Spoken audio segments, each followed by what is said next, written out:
পাল্লায় ভোট দিলে নাকি বেহেশতে যাওয়া যাবে।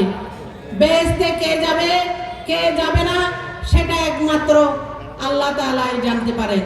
আপনারা তাদেরকে বুঝাবেন যেগুলা আমাদের পরিবারের কাজে আসবে, যেগুলা আমাদের মহিলারা এই ফ্যামিলি কার্ড পাবে, স্বাস্থ্য কার্ড পাবে, তাদের কন্যা সন্তানের ভরণ পোষণ পাবে, তাদের লেখাপড়ার দায়িত্ব নেবেন আমাদের বিএনপি সরকার। এগুলো আপনারা বুঝাবেন যাতে আমাদের মহিলারা ভোট দিয়ে আমাদের ধানের শীষকে বিপুল ভোটে জয়যুক্ত করতে পারেন।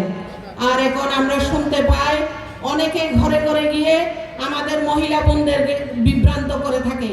তারা বলে দাঁড়িপাল্লায় ভোট দিলে নাকি বেহেশতে যাওয়া যাবে।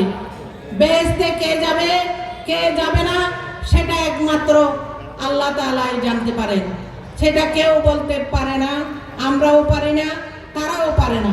অথচ তারা এই ধর্ম নিয়ে মানুষকে ধোঁকাবাজি করছে, মানুষকে রাজনীতি ধর্মের মধ্যে রাজনীতিকে টেনে এনে রাজনীতির মধ্যে ধর্মকে ঘোলাটে করে মানুষকে বিভ্রান্ত করছে। আপনারা তাদের কথায় কান দেবেন না। আপনারা জনাব সালাউদ্দিন আহমদকে চিনেন, তিনি যা বলে উনি তাই করে থাকেন। উনি যে কথা মানুষকে ওয়াদা দেন উনি সেই কাজ করে থাকেন।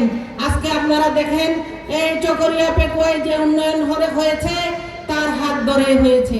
তিনি যখন এখানে আবার ক্ষমতায় আসবেন এখানে কোনো সন্ত্রাস থাকবে না, এখানে কোনো চাঁদাবাজি থাকবে না, এখানে সকল মানুষ সুখে শান্তিতে বসবাস করতে পারবে, মানুষের দ্রব্যমূল্য তাদের মূল্যের নিয়ন্ত্রণে থাকবে।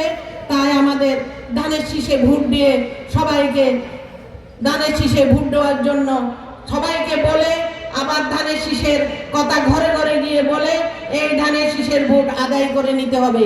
আমাদের ধানের শীষের ভোট ঘরে ঘরে আছে, কিন্তু সেই ধানের শীষ আমাদের আদায় করে আনতে হবে।